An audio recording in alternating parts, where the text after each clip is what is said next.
hello students, now we are going to see the question that is based on basically round off, right? So basically यहाँ पे हमारे पास up to 3 significant digits we have to round off, right? So let's see we have 4 examples as well. Now let's take the first example. What we have what 15462. Now see, if you want 3 significant digits, that means the third one is 4. So this has to be dropped, right?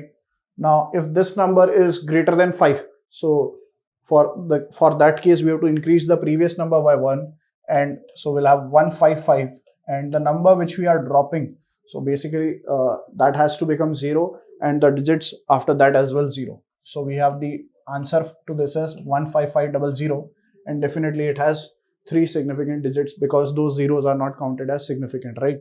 Now we have another example, that is 14.745. Now we'll write this example as well. So we have what 14.745. Now if I ask you that in this we want 3 significant digits, so the third one is 7, so we have to basically mark this as your dropping number. Now that's a 4, right, which is simply a less than 5. So just you need to keep as it is, so you'll have simple as 14.7, right? Now the third one we have 14.750. What we have 14.750, so that's your dropping number, right? And if that dropping number is 5, so we have the rule that the previous number, if it is odd, so that has to be what kept as it is. So you'll have simply increase it by 1, sorry, so we'll have 14.8, right? And the last one we have what 14.650 into 10 to the power 12. Now this is the third one, 3 digits, so if that's the case of even, so that will be remains as it is. So you'll have 14.6 into 10 to the power 12. So this is how we are going to apply the rules, and based on this we'll have in our answers as 15500, 14.7, 14.8 and 14.6 into 10 to the power 12. I hope you understood. Now we have another important concept based on this, that is errors in measurement, right? So definitely while measuring certain quantities we do have some errors. So basically those errors in the measurement means basically there is some true value and there is some observed value. So basically let's say we have some expected value and we have some observed value, so there is a difference in the expected and the observed value, so that's basically called as your error, right? So the error in measurement is equal to the difference between what true value and measured value of any quantity. Now that's the formula. True value minus measured value is going to be your error, right? Now if we have A1, A2, A3 dot dot AN, these are n different readings of the same physical quantity, then mean value of these n readings is given by, let's say if we have let's say we are measuring certain quantities and we have different values A1, A2 dot dot up to AN. So to calculate the mean value, simply we can write this as A bar, right? And that will be basically sum of all the observations. So that will be A1, A2 dot dot up to AN whole divided by N. So that's going to be basically your expression for mean. Now that can be written as summation of AI, where I varies from 1 to N into 1 by N. So that's the mean value of readings, right? Then we have absolute error. Now what do you mean by absolute error? See, we have few readings, let's say A1, A2, A3 dot dot up to what we have AN.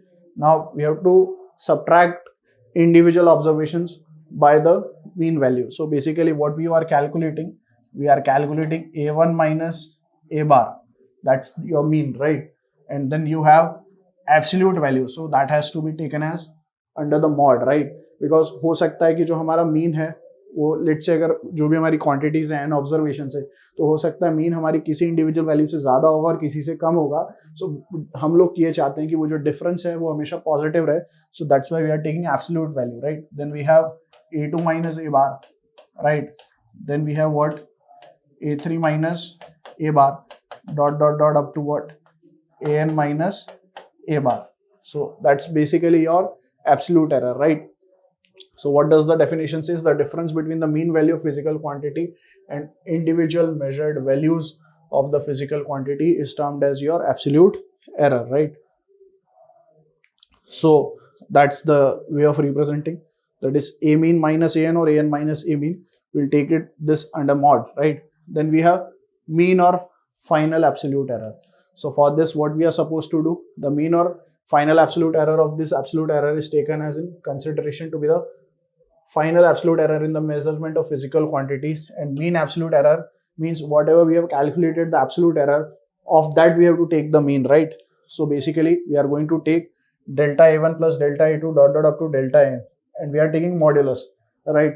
Because we want it to be a positive, right?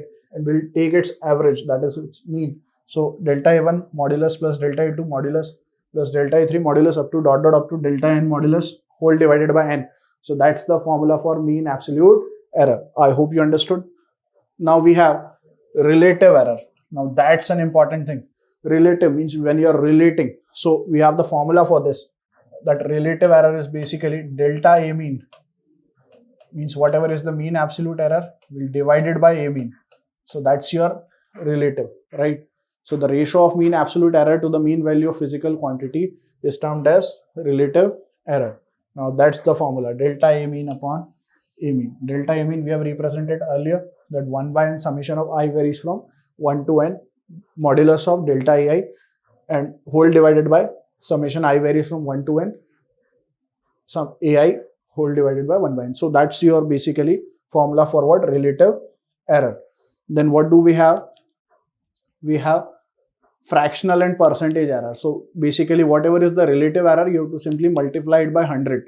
So fractional error is delta x by x as same as relative error, and that has to be multiplied by 100 to get an percentage error.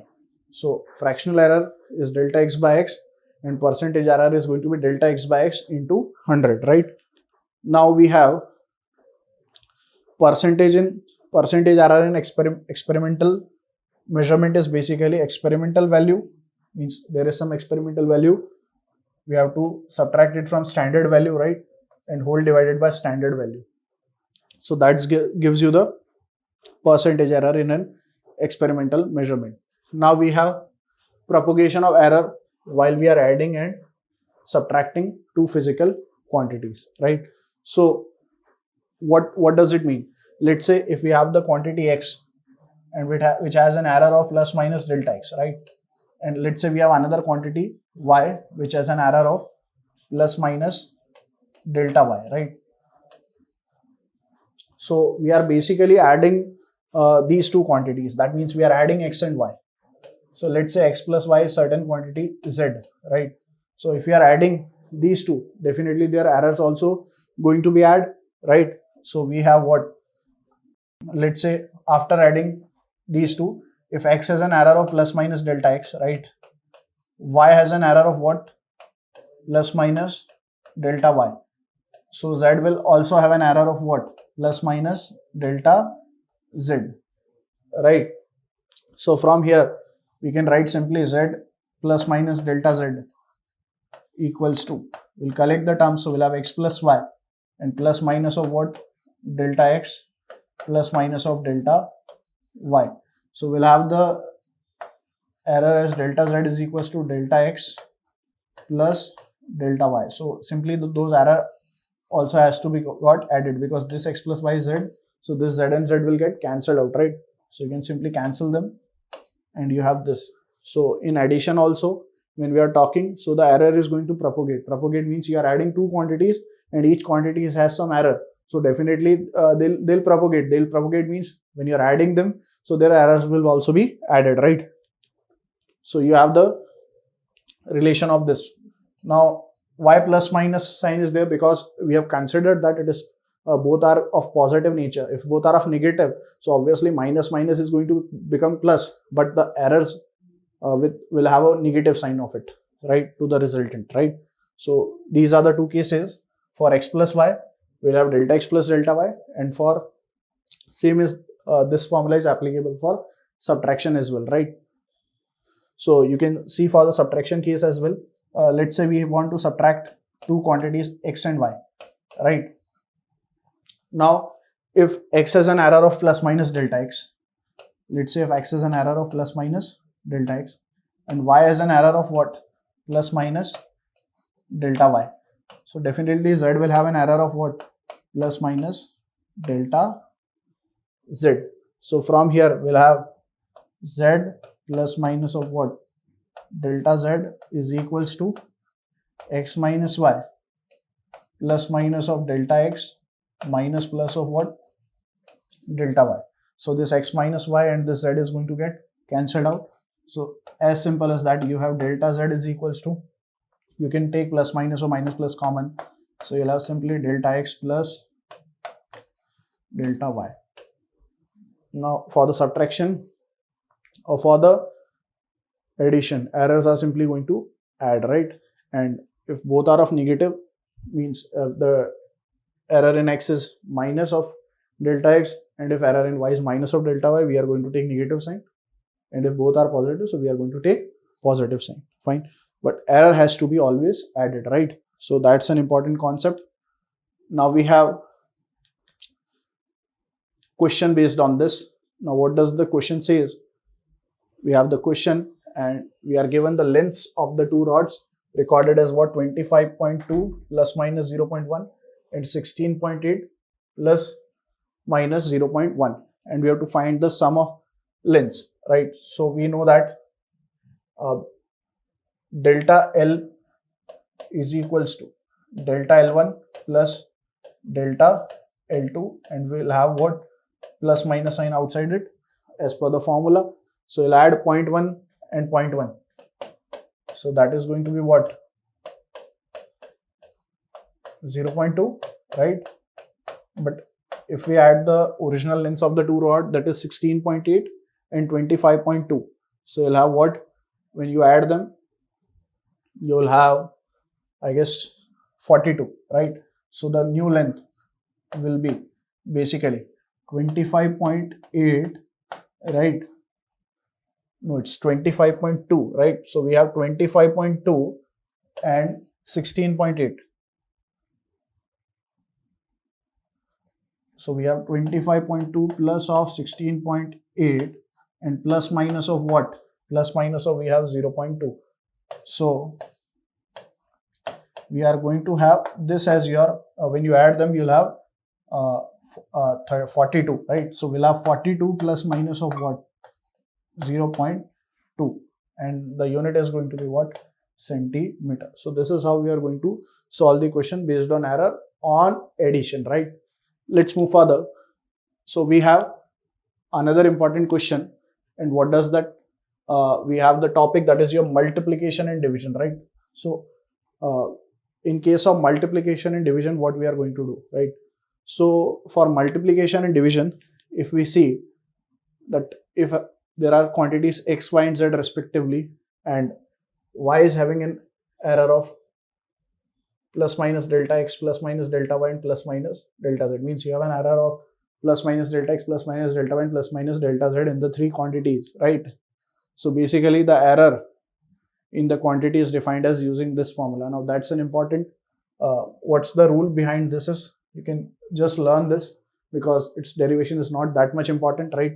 So what you are supposed to do, you have x in the powers a, y in the powers b, z in the powers c. So simply what you are supposed to do, learn this. We have delta f upon f. Now that's the final quantity that is on the left hand side, right? Now whatever is in the right hand side you have to take, right? So you'll have x, y and z. So you'll have delta x upon x, right? Now take plus sign, whether it is a numerator or denominator, least bother about it. So we'll have delta x upon x, then we have what? Delta y upon y and delta z upon z. Now that's the way. Now whatever are the powers, that has to be bring out, right? So basically a will come over here, b will come over here, and c is going to come over here. Whether it is a numerator or denominator, this is going to be the rule. So most importantly, note it down that if we have the quantity in the left hand side as f, so f will be written as delta f upon f, right? That's the concept for errors in multiplication or division. You can see x and y are in multiplication and z is in division. Let's say if we have simply f is equals to xy. Let's say if this is the case. Now what is a? 1. What is b? 1. And there is no term of z, so this term is going to be 0. So your formula will be simply delta f upon f equal to delta x upon x plus delta y upon y, because a and b are 1 and there is no term of z, right? So you can apply this, right? And whether it is f equal to x by y.